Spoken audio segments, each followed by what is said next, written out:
جیسے وہ کسی مجرم کو نصیحت کر رہا ہو۔ اس کا جی چاہ رہا تھا کہ کوئی شے اٹھا کر معید حسن کے سر پر دے مارے، ٹھنڈے لفظوں کی مار مارتا مگر تپا کر رکھ دیتا تھا۔ اسی وقت صبا چائے لے کر آ گئی تو اس عدالتی کارروائی کو مؤخر کر کے چائے کا مگ لیے چلا آیا اس عدالتی کارروائی کو مؤخر کر کے چائے کا مگ لیے چلا گیا۔ بڑا آیا قانون دان فن خان۔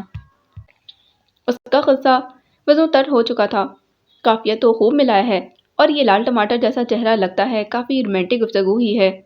صبا نے مزہ لیا تو سلگ اٹھی، بہت رومانٹک، بالکل ویسی جیسی دفعہ 420 کے مجرم کے ساتھ کرتے ہیں۔ بہت جھاڑ پڑی ہے کیا؟ صبا کو فوراً ہی طرز آنے لگا اور ضحیٰ کو طیش۔ اگر اسے تائی جان کی سپورٹ نہ ہو تو میں اسے چھٹی کا دودھ یاد دلا دوں۔ چلو اب بس کرو، وجدان مووی لگانے لگا ہے، ذرا چل کر دیکھیں تو صحیح کہ آج کس کس کے گولڈن شارٹس لیے ہیں اس نے۔ صبا نے کہا تو اپنا گولڈ شارٹ اور ڈائیلاگ ذہن میں لہراتے ہی وہ اس کے ہمراہ چل دی تھی۔ اگلے روز نگین کی منگنی کی رسم ادا کی گئی تھی۔ وہ کوئی دل پھینک آدمی نہیں تھا اور خصوصاً محبت سے متعلق تو اس کا نظریہ الگ ہی تھا، مگر یہ بھی تھا کہ بنا شعوری کوشش کے اس کی نگاہ پلٹ پلٹ کر صبا میر کے نقوش میں اٹکی تھی۔ کم آن نوفل احمد، وہ قدرے حیران سا خود کو سرزش کرتا دوسری طرف متوجہ ہو گیا تھا، مگر قسمت اسے صبا میر کے مقابل لانے پر تلی ہوئی تھی۔ نگین کے کمرے سے نکل کر پلٹتی وہ ایک بار پھر نوفل سے ٹکرا گئی، اور اس مرتبہ یہ ٹکراؤ صبا کی نظر انداز کرنے کے قابل نہیں تھی۔ آئی ایم سوری، پہل نوفل نے کی تھی، الفاظ کے برعکس لہجہ مسکراتا ہوا تھا، جبکہ ابھی وہ اپنا چکراتا ہوا سر ہی سنبھال نہیں پائی تھی۔ اتنی زور سے تو اس کے شانے سے جا ٹکرائی تھی، مگر اس کی آواز نے جادو جیسا اثر کیا تھا۔ گڑبڑا کر مقابل کو دیکھا تو دو ظاہر آنکھوں کو پرشوق انداز میں خود پر مرکوز پایا تھا۔ آپ دیکھ کے چلنا کب سیکھیں گے؟ وہ بدتمیز نہیں تھی اور یوں منہ پھاڑ کر جواب دینا اس کی سرجش میں شامل بھی نہیں تھا، مگر اس وقت نوفل کا وارفتہ سا انداز اسے سخت ناگوار گزرا تھا۔ میں تو بہت دیکھ بھال کر چلتا ہوں مس، یہ تو قسمت کی بات ہے کہ میری راہ میں ہر بار آپ ہوتی ہیں۔ وہ بہت اطمینان سے اس کو اپنی نظروں کی گرفت میں لیے معنی خیزی سے کہہ رہا تھا تو اس نے جھٹکا کھا کر نوفل کو دیکھا۔ یہ صرف اتفاق ہے، وہ اندر سے تلملا اٹھی تھی، مگر سادہ سے جتانے والے انداز میں بولی۔ ساتھ ہی نظر نوفل کے شانے پر پڑی جہاں اس کے ٹکرانے سے لپسٹک کا خوبصورت نشان اپنی پوری آن بان کے ساتھ جگمگا رہا تھا۔ اس کے بدلتے تاثرات پر استفہامیہ انداز کو جنبش دے کر نوفل نے اپنی شرٹ کی جانب نگاہ کی تو ہونٹوں کی تراش میں بے حد مسکراہٹ جگمگا اٹھی تھی۔ ایکسکیوز می، وہ بھاگنے کے سے انداز میں وہاں سے نکلتی چلی گئی۔ شرمندگی اور خجالت کا احساس دل اور دماغ پر پوری طرح حاوی ہو گیا تھا۔ اس پر مقابل کی مسکراہٹ پیروں تلے سے زمین نکالنے کو کافی تھی۔ چند لمحے وہ بہت عجیب مگر خوشگوار سے احساس میں گھرا وہیں کھڑا رہا۔ اس کی خوشبو ابھی خود کو لپیٹ میں لیتی محسوس ہو رہی تھی۔ صبا، باد صبا، وہ گہری سانس لیتا خود کو ایک نئی کیفیت میں گھرا پا کر محظوظ سا ہوتا شرٹ بدلنے کے خیال سے اپنے کمرے کی طرف بڑھ گیا تھا۔ خیریت تو ہے؟ تمہارے پیچھے جن لگ گئے ہیں کیا؟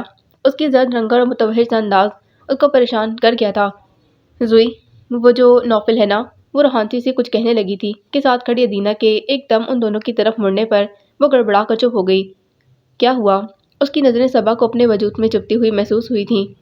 کچھ نہیں، یوں ہی وجدان اس روز کی طرح یہاں بھی کیمرہ لیے سب کے گولڈن شارٹس لیتا رہا ہے، اسی لیے پیچھا چھڑا کر آ رہی تھی۔ ضحیٰ نے جلدی سے بات بنائی، جبکہ صبا کا ہاتھ مارے خوف کے لرز رہا تھا۔ اگر ادینہ نے اس کی آدھی ادھوری بات سن کر ان کی طرف دیکھا تھا تو پھر کوئی بھی غلط فہمی پیدا ہو سکتی تھی۔ میں کہہ رہی تھی کہ وہ جو نوفل ہے نا، نگین کے بھائی، وہ پوچھ رہے ہیں کہ نگین کے ساتھ تصویریں کمرے میں بنوانی ہے کہ نہیں۔ بمشکل ہی صحیح مگر وہ بات سنبھال لی گئی تھی۔ کہاں ہے نوفل؟ ادینہ نے بہوؤں کو معنی خیزی سے جنبش دے کر پوچھا تو وہ گڑبڑا کر ضحیٰ کو دیکھنے لگی جو پہلے ہی کھا جانے والی نظروں سے اسے دیکھ رہی تھی۔ وہ وہیں ہے، نگین کے کمرے میں، بے چینی سے دونوں ہاتھ مسلتے ہوئے کہا تو وہ ضحیٰ کے ہاتھ تھامتے ہوئے بولی۔ تو چلو نا، اس موقع سے فائدہ اٹھاتے ہیں۔ نہیں، ابھی تو اتنی ساری تصویریں بنوائی ہیں۔ وہ بے تحاشا گھبرائی ہوئی تھی۔ شکریہ ادینہ، ابھی تو ہماری واپسی کا پروگرام بن چکا ہے۔ ضحیٰ نے اس کی مشکل آسان کی تھی۔ ہاں، پھر کبھی صحیح۔ وہ قدرے سکون سے مسکرائی، مگر اس وقت ہال میں داخل ہوتا نوفل اس کو مضطرب کر گیا تھا۔ ادینہ نے ہاتھ ہلا کر اسے اپنی جانب متوجہ کیا تو وہ بھی جیسے کھینچا چلا آیا تھا۔ کہاں تھے تم؟ اس کا انداز بہت استحقاقانہ تھا۔ میں ذرا کپڑے چینج کرنے گیا تھا۔ اس نے اپنی شرٹ کی طرف اشارہ کرتے ہوئے چٹتی نگاہ صبا پر ڈالی تو اسے اپنی پیشانی تپتی محسوس ہوئی جیسے کسی نے سلگتا انگارہ رکھ دیا ہو۔ صبا بتا رہی تھی کہ تم ہماری تصویریں بنانا چاہ رہے ہو۔ ادینہ نے لطف لینے والے انداز میں کہا تو صبا کا زمین میں گڑ جانے کو جی چاہنے لگا۔ جو لوگ ہر وقت آنکھوں کے سامنے رہتے ہوں ان کی تصویریں کیا بنانا، مسکرا کر بہت جاندار لہجے میں کہا تو صبا کی ہتھیلیاں پسیجنے لگیں۔ نوفل نے سرسری نگاہ اس کے گھبرائے ہوئے بے چین سے انداز پر ڈالی۔ کیا مطلب ہے تمہارا؟ ادینہ نے اسے گھورا تو وہ بے پرواہی سے بولا، بھائی اب اتنی بھی اچھی شکلیں نہیں کہ گھر میں دیکھنے کے ساتھ ساتھ تصویروں میں بھی دیکھی جائیں۔ نوفل بھائی، بے اختیار ہی زوہا نے شکایتی انداز میں کہا تو وہ ہنس دیا۔ سوری، مذاق کر رہا ہوں۔ پھر وہ ادینہ کی طرف متوجہ ہوا، تم نے ان لوگوں کی کوئی خاطر مدارت بھی کی ہے یا نہیں؟ بہت شکریہ نوفل بھائی، ہم لوگوں نے بہت انجوائے کیا ہے آپ سب کی میزبانی کو، زوہا نے سنجیدگی سے جواب دیا۔ زوئی، میرے خیال میں امی بلا رہی ہیں، صبا نے کہا تو وہ مزید کوئی بات کیے بغیر ان دونوں سے معذرت کرتی صبا کو ساتھ لیے تائی جان کی طرف چل پڑی تھی۔ بہت بیوقوف ہو تم سبھی، یہ کیا کر رہی ہو؟ زوہا نے اسے جھاڑا تو وہ روحانسی ہونے لگی۔ میں ڈر گئی تھی، وہ شخص اچھا نہیں ہے۔ کیا؟ زوہا ٹھٹک گئی۔ وہ تم نے دیکھا نہیں کیسے گھور رہا تھا؟ وہ منمنائی تو زوہا نے دانت پیس کر کہا، شکل سے تو آدم خور نہیں لگ رہا تھا۔ سمجھو نہ زوہا، وہ مجھے کچھ اور ہی انداز میں دیکھ رہا تھا۔ صبا نے اپنے اندر سنسنی سی محسوس کرتے ہوئے صورتحال کی سنگینی کو زوہا پر بھی بھرپور طریقے سے واضح کرنے کی کوشش کی تھی۔ مانا کہ بندہ بہت ہینڈسم ہے، مگر اس کا یہ مطلب نہیں کہ تم اپنے حواس ہی کھو بیٹھو۔ زوہا نے دانت پیسے تھے۔ زوئی، وہ خواہ مخواہ مجھ سے فری ہو رہا تھا۔ صبا کو وہ دو ظاہر آنکھیں یاد آنے لگیں۔ نوفل کا انداز نظر انداز کیے جانے والا تو نہیں تھا۔ تم سے تو میں گھر چل کر بات کروں گی۔ زوہا کو اس کی ذہنی حالت پر شک ہونے لگا۔ تائی جان، آپ نے بلایا تھا؟ اس نے صالح بیگم سے محو گفتگو تائی جان سے پوچھا تو صبا نے جلدی سے اس کے پہلو میں چٹکی کاٹی۔ کیا تکلیف ہے؟ وہ تلملائی تھی۔ امی نے نہیں بلایا، وہ تو وہاں سے ہٹنے کے لیے، وہ منمنائی تھی۔ بالکل ڈفر ہو تم صبا۔ وہ گہری سانس لیتی وہیں خواتین کے پاس بیٹھ گئی تو صبا نے بھی اس کی تقلید کی تھی۔ زوہا کا یہ اطمینان صرف وہیں تک رہا تھا، گھر آتے ہی اسے ساری بات جاننے کا تجسس ہونے لگا تھا، مگر انس تو ایک ایک کے حلق سے ساری تقریب کا احوال اگلوانے پر تلا ہوا تھا۔ بھائی میں تو سونے جا رہا ہوں، یہ ڈپارٹمنٹ تو لڑکیوں کا ہے، ان سے ساری تفصیلات پوچھ لو۔ وہی سب سے پہلے جان چھڑا کر بھاگا، اور جب کوئی بھی اس مشقت پر راضی نہ ہوا تو وہ وجدان نیکی کے فرشتے کی مانند حاضر ہوا تھا۔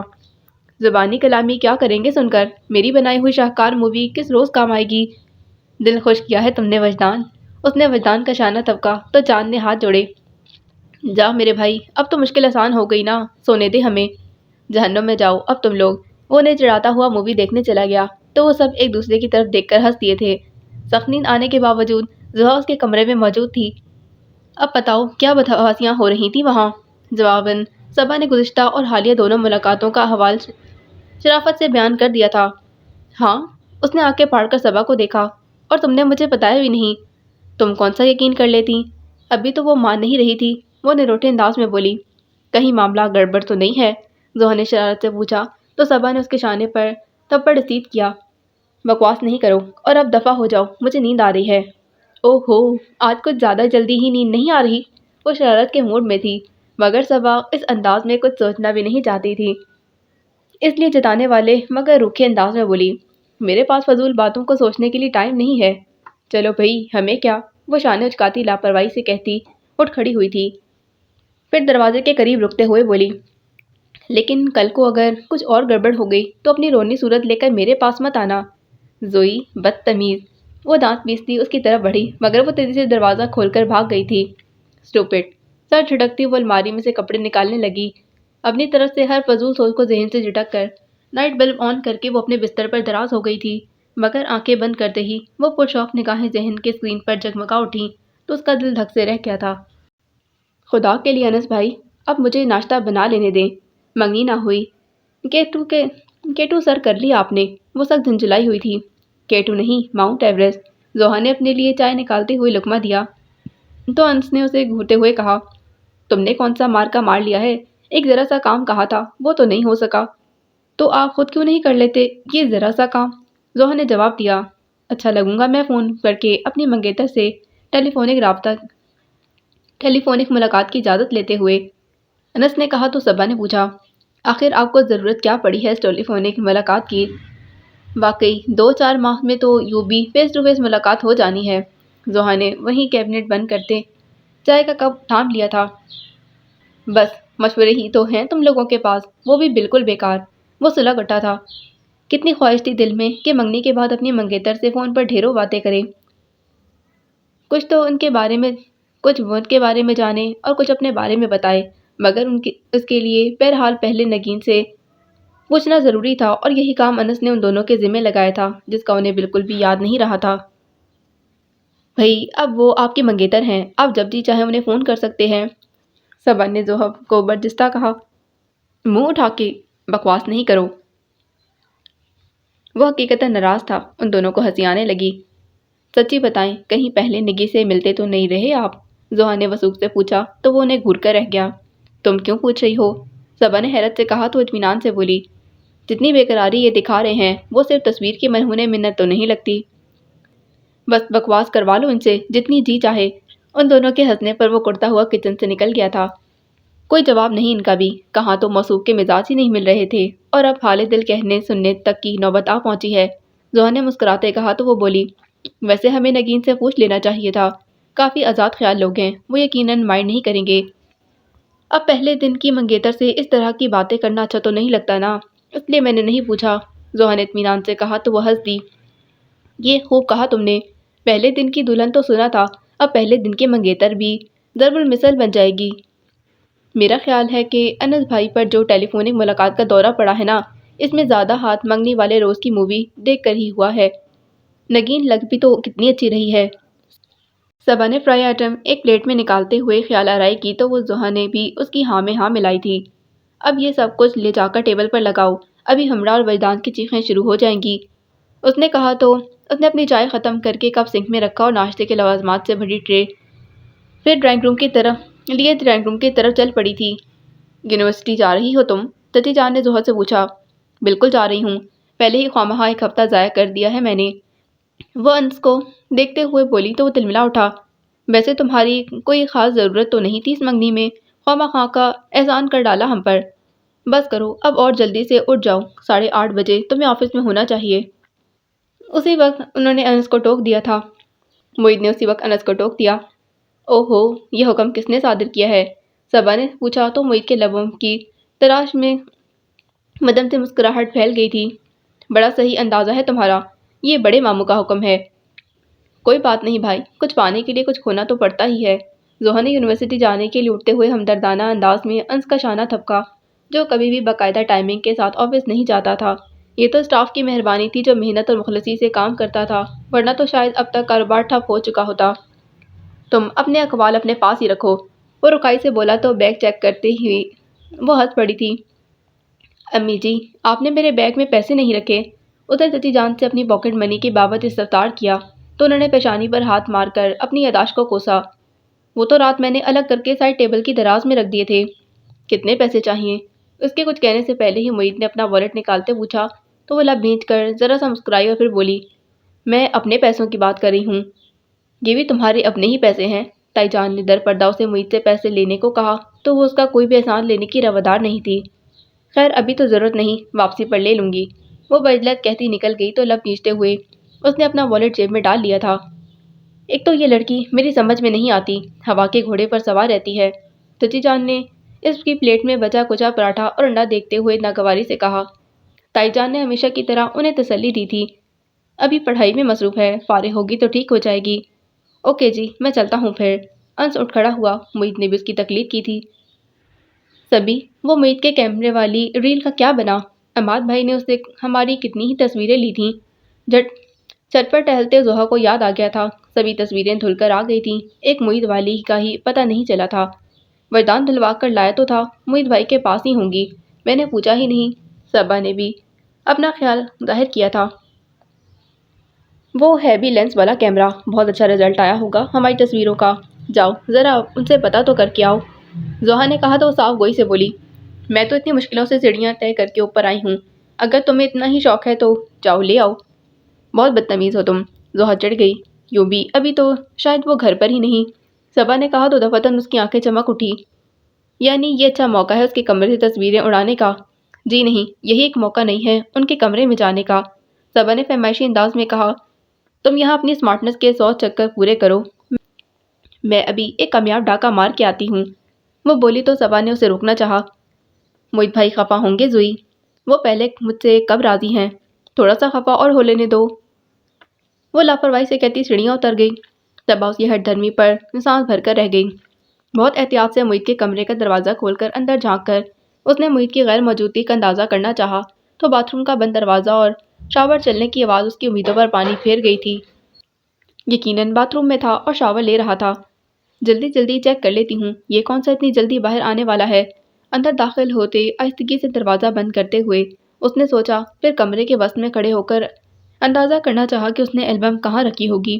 سب سے پہلے اس نے سائڈ ٹیبل کی درازیں کھنگالیں، مگر اس کے ضروری کاغذات اور فائلوں کے علاوہ کچھ بھی نہیں تھا۔ کہاں ہو سکتی ہے؟ وہ الجھی تھی۔ پھر کچھ سوچ کر اس کی دیوار گیر الماری کی طرف بڑھی۔ نوب گھماتے اس کا ہاتھ ٹھٹکا تھا۔ اس طرح بغیر اجازت کے کسی کے کمرے میں آنا، یوں تلاشیاں لیتے پھرنا یقیناً اخلاقیات کے خلاف تھا۔ میں کون سا کچھ چرانے آئی ہوں؟ بس البم لے کر چلی جاؤں گی۔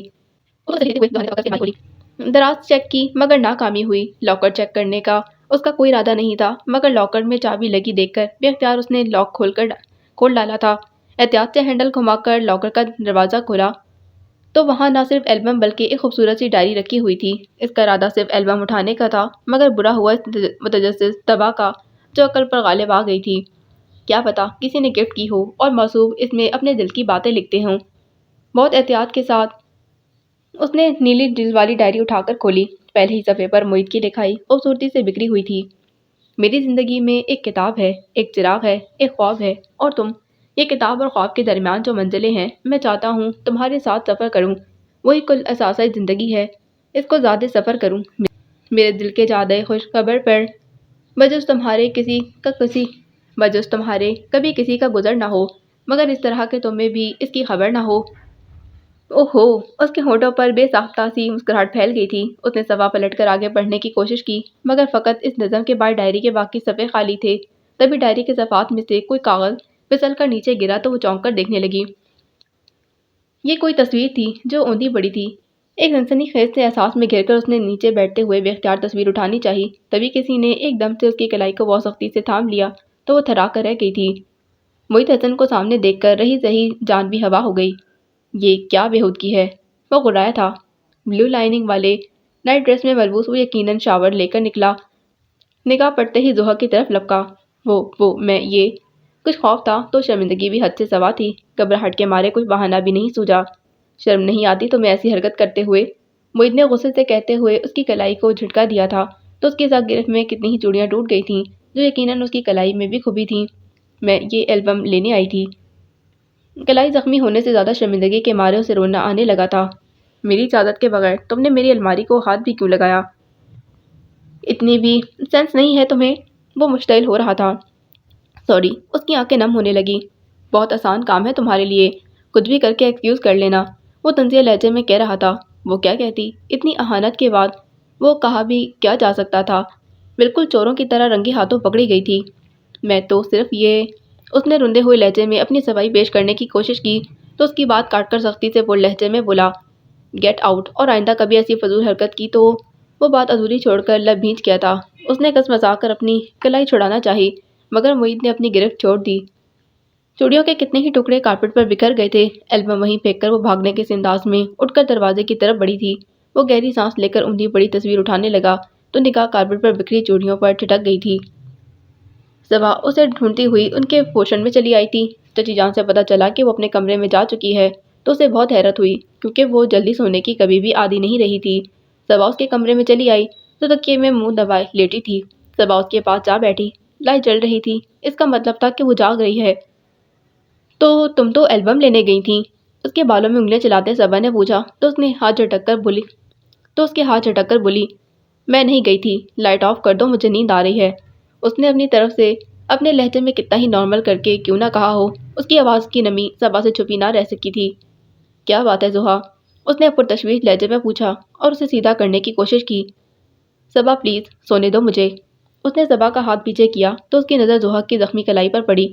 زوئی، یہ کیا ہوا ہے؟ کچھ بھی نہیں ہوا، مجھے چھو کر اٹھ بیٹھی تھی۔ تم رو رہی تھیں؟ صبا کو یقین نہیں آ رہا تھا، مگر اس کی سرخ ہوتی آنکھیں اور بھیگی پلکیں اس گریہ وزاری کو ظاہر کر رہی تھیں۔ میں کوئی رو نہیں رہی، تم جا کر سو کیوں نہیں جاتی؟ وہ تنک کر بولی تو صبا نے تعصب سے اسے دیکھا۔ تمہارا کیا خیال ہے، یوں میں جا کر سو جاؤں گی؟ وہ کچھ کہے بغیر تکیہ گود میں رکھے بیٹھی رہی۔ صبا نے اس کی کلائی کو نرمی سے تھام لیا۔ یہ کیا ہوا ہے؟ اس کے انداز میں اتنی محبت اور ملائمت تھی کہ زحا کو رونا آنے لگا۔ چوڑیاں ٹوٹنے کی وجہ سے خراشیں آ گئیں۔ اور رو کیوں رہی تھی؟ کہیں معید بھائی نے ڈانٹ تو نہیں دیا؟ صبا کو یکلک یاد آیا۔ ابھی آتے ہوئے اس نے معید کو لاؤنج میں کھانا کھانے میں مصروف دیکھا تھا۔ اب مزید چھپانا تو بیکار ہی تھا۔ سو زحا نے اپنی کارکردگی اور معید کی چاپا مار مہم کی ساری تفصیل بتا دی۔ کس قدر بری بات ہے زوئی، تمہیں ان کی الماری بلکہ لاکر کی تلاشی لینے کو کس نے کہا تھا؟ صبا نے متاسفانہ انداز میں کہا تو وہ ٹٹائی سے بولی، اس نے البم بھی تو وہیں رکھی تھی نا؟ پھر بھی بہت غلط حرکت کی تھی۔ آدمی کی پرسنل اشیاء بھی تو ہو سکتی ہیں۔ صبا کو افسوس ہو رہا تھا۔ دفتن اس کی آنکھیں چمکیں اور وہ پرجوش لہجے میں بولی، وہ بھی لاکر میں اپنے پرسنل چھپا کر رکھتا ہے۔ ڈائری میں اتنی رومانٹک سی نظم لکھی ہوئی تھی اور کسی لڑکی کی تصویر بھی تھی۔ ابھی تو تم کہہ رہی تھی کہ تم نے تصویر دیکھی ہی نہیں۔ صبا نے مشکوک انداز میں اسے دیکھا۔ کسی لڑکے کے پاس لڑکی کی ہی تصویر ہو سکتی ہے۔ وہ اپنی بات پر اڑی ہوئی تھی۔ معید بھائی کی نیچر ایسی نہیں ہے، صبا نے تیکن بھرے لہجے میں کہا تو وہ جل کر رہ گئی۔ وہ تو جیسے ہر سال گنگا نہا کر آتے ہیں نا، لڑکیوں سے تو بات کرنے کی تمیز ہی نہیں۔ لڑکیوں سے نہ صحیح، چور ڈاکوؤں سے بہت اچھی طرح ڈیل کرتے ہیں۔ صبا نے اس پر چوٹ کی تو وہ خفیف سی ہو گئی۔ میں نے صرف وہاں سے البم نکالی تھی، وہ بھی ہماری تصویروں والی۔ اسے تو خواہ ہی مجھ سے الجھنے کی عادت ہے۔ کیا خبر یہ خواہ کا الجھنا ہی کسی روز رنگ لے آئے۔ اس کی کلائی پر پڑی خراشوں کا جائزہ لیتے صبا نے مسکراہٹ دبا کر کہا تو وہ چلا اٹھی، دماغ تو ٹھیک ہے تمہارا؟ میں تو یوں ہی کہہ رہی تھی۔ اس کے انداز نے صبا کو سٹپٹا دیا۔ خبردار جو آئندہ یہ یوں ہی منہ سے نکلا تو۔ وہ دانت پیس کر بولی، کیوں، ایسی کیا برائی ہے میرے بھائی میں؟ صبا کو اس کے لب و لہجے میں خاصی تکلیف پہنچی تھی، سو خاصا تڑپ کر پوچھا، اس میں کوئی برائی نہیں، البتہ تم میں ضرور ہے، اور وہ برائی یہ ہے کہ تم معید حسن کی بہن ہو۔ زحا نے اطمینان سے کہا تو برا مان جانے والے انداز میں بولی، تمہیں ایسا کیا کہہ دیا انہوں نے؟ غلطیوں پر تو سبھی ڈانٹتے ہیں۔ غلط فہمی ہے تمہاری کہ مجھے صرف غلطیوں پر ڈانٹتا ہے۔ اسے تو شوق ہے مجھے ڈانٹنے کا، جو کسی کا لحاظ کر کے ڈانٹ کو ملتوی کیا ہو۔ زحا سخت برگشتہ ہو رہی تھی، پھر قطعی انداز میں بولی، اور تم دیکھ لینا، یہ جو تمہارا گناہ میسنا بھائی ہے نا، اس نے ضرور کہیں نہ کہیں بہت زبردست سا چکر چلا رکھا ہوگا۔ وہ کیا لکھا ہوا تھا اس نے کہ میری زندگی میں ایک کتاب ہے، ایک چراغ ہے، ایک خواب ہے اور تم ہو۔ وہ تمسخرانہ انداز میں بولی، اور تم جو اس کے آگے پیچھے خدمت گار بنی گھومتی رہتی ہو نا، تو تمہارا نام کتاب ہے نہ خواب، چراغ اور باقی رہ گئی تم، تو یہ تصویر والی ہوگی جس کے لیے اس نے لکھا ہوگا۔ وہ تو اسے خبر ہی نہیں دینا چاہتا تم لوگ کیا شے ہو۔ زحا نے لمحوں میں صورتحال کا خطرناک سا تجزیہ کر کے رکھ دیا تھا۔ میرے خدا، صبا دنگ سی بیٹھی سن رہی تھی۔ کتنی بکواس کرتی ہو تم زحا، معید بھائی ایسے نہیں ہیں، وہ ویسے بھی نہیں ہے جیسا تم نے سوچ رکھا ہے، زحا نے طنزیہ لہجے میں کہا، پھر اٹل انداز میں بولی، تم دیکھنا میں اس کے لاکر میں سے وہ تصویر نکال کر ہی رہوں گی، پھر دیکھنا سب کے سامنے معید حسن کیسے بے نقاب ہوتا ہے۔ اب کی بار یا تو وہ تمہارا گلا دبا دیں گے۔ صبا نے اسے ڈرانے کی کوشش کی، مگر وہ اپنی کلائی سے اٹھتے ٹیسوں کو نظر انداز کرتے شاعرانہ انداز میں بولی، باطل سے ڈرنے والے اے آسماں نہیں ہم، سو بار لے چکا ہے تو امتحان ہمارا۔ اب بس کرو اور ان خراشوں پر کریم لگا لو، لگ رہا ہے زہر سر چڑھ کر بول رہا ہے۔ صبا نے چڑھ کر کہا، مگر وہ واقعی معید کے پول کھولنے کے متعلق پلان کر رہی تھی۔ ابھی کچھ دیر پہلے ہی وہ شرمندگی اور خوف اڑنچو ہو گیا تھا۔ اس کا ارادہ ایک مرتبہ پھر سے معید کی لاکر کھولنے کا تھا۔ یونیورسٹی سے باہر آتے ہی اس کی نگاہوں نے گزشتہ دن کی طرح کسی دل پسند چہرے کی تلاش میں ادھر ادھر بھٹکنا شروع کر دیا۔ وہ پورے ایک ہفتے کے بعد یونیورسٹی آئی تھی، مگر کل بھی وہ کہیں دکھائی نہیں دیا تھا، اور آج بھی اس کی نگاہیں مایوس ہو کر پلٹنے لگی تھیں کہ درخت ٹیک لگائے بہت تحمل سے کھڑے عمر کاظمی نے اس کی تمام تر توجہ سمیٹ لی۔ وہ بے اختیار ہی اس کی طرف بڑھی۔ کس قدر بدتمیز ہو تم عمر، میں تو اتنے دنوں کے بعد کسی بہت اچھی ملاقات کا سوچ کر آیا تھا، اور تم نے آتے ہی اسرائیلی حملہ شروع کر دیا۔ دھوپ کی شدت سے سرخ ہوتی رنگت کے ساتھ وہ مسکراتا بہت اچھا لگ رہا تھا۔ زحا نے اسے گھور کر دیکھا، کہاں تھے تم؟ تمہیں پتا تھا کل میں یونیورسٹی آ رہی ہوں؟ سوری یار، وہ سر گھجا کر بولا، پھر اسے دیکھتے ہوئے ہنس دیا، خود بھی تو ایک ہفتے کی چھٹیاں گزار کر آ رہی ہو، میں تو صرف ایک دن نہیں آیا۔ وہ ایک طرف کو چل پڑا تو وہ بھی درختوں کی ٹھنڈی گھنی چھاؤں میں اس کی ہم قدم ہو گئی تھی۔ عمر کاظمی کے ساتھ یوں بے وجہ چلنا بھی اس کی ساری تھکن لمحوں میں مٹا دیتا تھا۔ فنکشن کیسا رہا؟ وہ پوچھ رہا تھا۔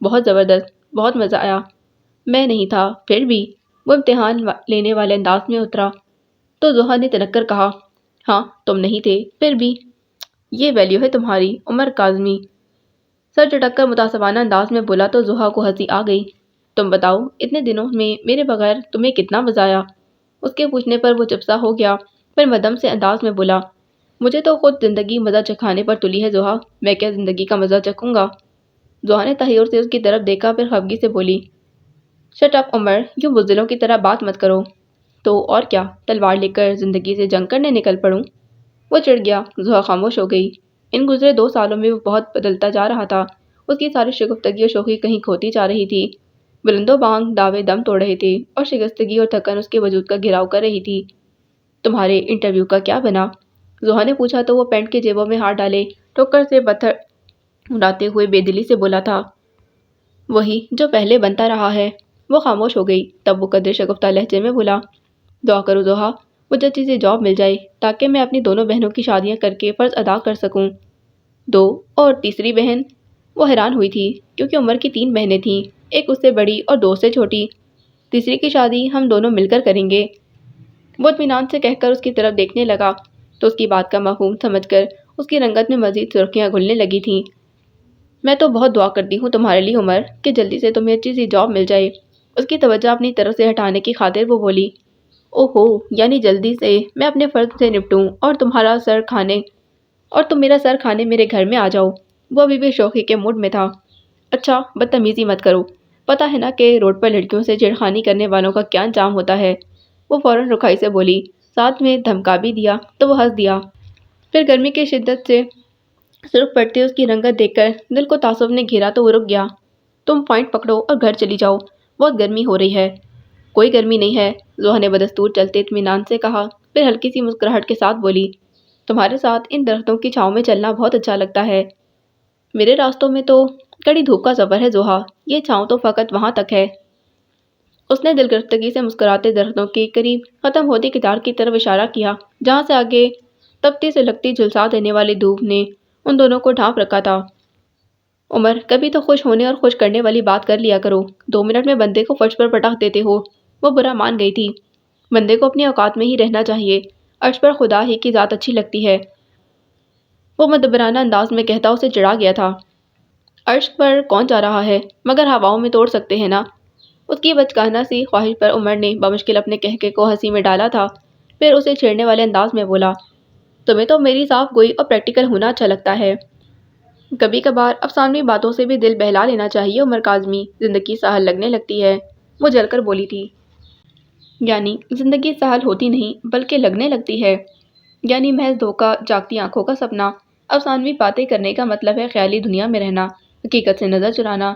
یہ عادت بہت تکلیف پہنچانے والی ہوتی ہے ضحیٰ، کیونکہ پھر حقیقت کا سامنا کرنے کی عادت نہیں رہتی، اور اگر کبھی سچائی کا سامنا کرنا پڑ جائے تو بہت شوق پہنچتا ہے۔ اس لیے the best thing is کہ آپ شروع ہی سے بہت پریکٹیکل ہو کر فیصلہ کریں۔ اس نے حقیقت پسندی پر پورا لیکچر ہی دے ڈالا تھا۔ ضحیٰ نے فائل پر سر رکھ کر دھوپ سے بچنے کی صحیح کرتے اسے خوشمگی نظروں سے دیکھا۔ وہ دانت پیس کر بولی، میں بھی تمہاری طرح بیسٹ ڈیبیٹر رہی ہوتی تو ابھی تمہارے ان سب پوائنٹس کی ایسی کی تیسی کر دیتی۔ اس کے انداز اور الفاظ سے ہنس اٹھاتے وہ ہنس رہا تھا۔ مجبوراً ضحیٰ کو بھی مسکرانا پڑا۔ چلو تمہارا غصہ ٹھنڈا کرتا ہوں، وہ ایک دم سے بولا۔ ضحیٰ نے بھویں اچکا کر اسے دیکھا، آئس کریم کھلاتا ہوں یار۔ اس نے ان 2 سالوں میں پہلی بار کہیں کچھ باہر کھانے پینے کی آفر کی تھی۔ اس سے پہلے وہ لوگ کیفیٹیریا میں ہی کھانے پینے کا بندوبست رکھتے تھے۔ Ice cream? حسب عادت اس کے منہ میں پانی بھر آیا۔ آئس کریم میں تو اس کی جان اٹکی رہتی تھی، مگر چونکہ پہلے عمر کے ساتھ کبھی پبلک پلیس پر جانے کا اتفاق نہیں ہوا تھا اس لیے وہ متامل تھی۔ بالکل، اور اس بار تمہارا پسندیدہ فلیور۔ عمر نے جیسے اسے للچایا تھا۔ عمر، اچھا نہیں لگے گا یوں کھلے عام۔ وہ قدرے خوفزدہ بھی تھی۔ یونیورسٹی میں عمر اس سے سینئر تھا، یوں ہی فنکشنز اور دوستوں کے درمیان اس سے ملاقات ہوئی۔ ملاقات دوستی سے بڑھ کر جذباتی پسندیدگی تک کیسے پہنچی، اس کا احساس ضحیٰ کو ہوا تھا اور نہ ہی عمر کو، مگر پھر بھی وہ دونوں جانتے تھے کہ وہ ایک دوسرے کے لیے بہت اہم ہیں۔ یونیورسٹی سے فارغ ہونے کے بعد بھی وہ اس سے ملنے آتا رہتا تھا، مگر یوں اس کی آفر قبول کرنے میں اسے ہچکچاہٹ محسوس ہو رہی تھی۔ اوکے، دل نہیں مان رہا تو دفع کرو، وہ بشاشت بھرے انداز میں بولا۔ تب وہ غیر متوقع طور پر مان گئی تھی۔ چلو ٹھیک ہے، مگر صرف 15 منٹ رکوں گی۔ تب وہ اس کے لیے قریبی ریسٹورنٹ میں چلا آیا تھا تب تب وہ اسے لیے قریبی ریسٹورنٹ میں چلا آیا۔ وہ اس قدر کانشیس تھی کہ ادھر ادھر نگاہ دوڑائے بغیر عمر کے ساتھ سیدھی ٹیبل تک چلی آئی تھی۔ بہت مشکل کام ہے یہ، کرسی پر گرتے وہ یوں گہری سانس لیے بولی جیسے میلوں دور چلی آئی ہو۔ یونیورسٹی میں پڑھ کر بھی گنوایا ہی ہے تم نے؟ وہ مسکراہٹ دباتے بولا تو ویٹر کو قریب آتے دیکھ کر محض گھور کر رہ گئی۔ اپنی اور زہر کی پسندیدہ آئس کریم کا آرڈر دے کر وہ اس کی طرف متوجہ ہوا تو وہ جو اتنے عرصے سے اندر ہی اندر کرتی رہی تھی جتانے والے انداز میں بولی، چاہے میں نے یونیورسٹی میں پڑھ کر کچھ پایا ہو یا گنوایا ہو، مگر تمہارے ساتھ میں پہلی اور آخری مرتبہ ہی یہاں آئی ہوں۔ اچھا بابا اچھا، وہ ہارنے والے انداز میں بولا، پھر شرارت سے اضافہ کیا، اچھا تو آخری بار صحیح، شادی کے بعد تو آؤ گی نا؟ اس کی بات پر وہ جھیل سی گئی تھی۔ اچھی لگتی ہو یوں شرماتی ہوئی، وہ اسے دلچسپی سے دیکھ رہا تھا۔ عمر، اگر اب تم نے کوئی بکواس کی تو پبلک کا خیال کیے بغیر میں یہ فائل تمہارے سر پر دے ماروں گی۔ اس کے ارتکاز نے لمحوں میں ہتھیلیاں پسینے سے بھگا دی تھیں۔ وہ اس پر نگاہ ہٹاتے ہوئے بے ساختہ ہنس دیا تھا۔ ویٹر نے خوبصورت بلورن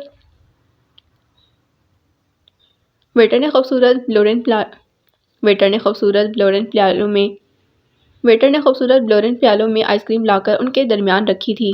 تب زحا کو خیال آیا، یہ آئس کریم میری طرف سے ہوگی۔ اس نے روب سے کہا تو چمچ سے آئس کریم مکس کرتے ہوئے وہ بھویں اچکا کر استفہامی انداز میں اسے دیکھنے لگا۔ وہ کس خوشی میں؟ جہاں تک میرا خیال ہے میں نے ابھی تک تمہیں پرپوز نہیں کیا۔ عمر دانت پیستے ہوئے مدھم انداز میں گڑائی تو وہ ہنسنے لگا۔ پھر کیوں حاتم طائی کے رشتہ دار بن رہی ہو؟ لاپرواہی سے پوچھا تو وہ بولی، کیونکہ میرے بھائی کی منگنی ہوئی ہے۔ تمہارے بھائی کی منگنی ہوئی ہے نا؟ جس روز تمہاری ہوگی تب ٹریٹ دے دینا، وہ انوز رسانیت بھری شرارت سے کہہ رہا تھا۔ وہ دل چھو کر آئس کریم کھانے لگی۔ ایک یہ خیال بھی ستا رہا تھا کہ ناحق اس کی دعوت قبول کر لی، پتہ نہیں اس کے پاس پیسے تھے بھی کہ نہیں، اور اگر تھے بھی تو ایک بالکل غیر ضروری کام پر خرچ ہو رہے تھے۔ یہی پیسے اس کے گھر کی کسی ضرورت کو پورا کر سکتے تھے۔ اس کا دل بوجھل ہونے لگا۔ دفعتاً اسے احساس ہونے لگا کہ ان دنوں وہ ٹیوشنز پڑھا رہا تھا اور اتنی محنت سے کمائے روپیوں کو یوں کسی شغل میں گنوانا صریحاً گناہ تھا۔ ناراض ہو گئی ہو کیا؟ اس کی خاموشی پر وہ آئس کریم کے پیالے میں یوں ہی چمچہ گھمانا عمر کو ٹھٹکا گیا تھا۔ نہیں، وہ چونک کر اس کی طرف دیکھنے لگی، پھر قدرے شگفتگی سے مسکرا کر بولی، اچھا اگر میری ٹریٹ تمہیں قبول نہیں تو پھر یوں کرتے ہیں کہ میری آئس کریم کی پیمنٹ تم کر دو اور تمہاری آئس کریم کی پیمنٹ میں۔ اس کی بات سن کر چند ثانیوں تک وہ اسے دیکھتا رہا، پھر وہ پزل ہونے لگی۔ چمچہ پیالے میں رکھ کر دونوں ہاتھوں کی انگلیاں ایک دوسرے میں پھنساتے رسان بھرے لہجے میں بولا، تم کیوں اتنی پریشان ہو رہی ہو؟ اتنے پیسے تو ہیں میرے پاس کہ تمہیں آئس کریم کھلا سکوں۔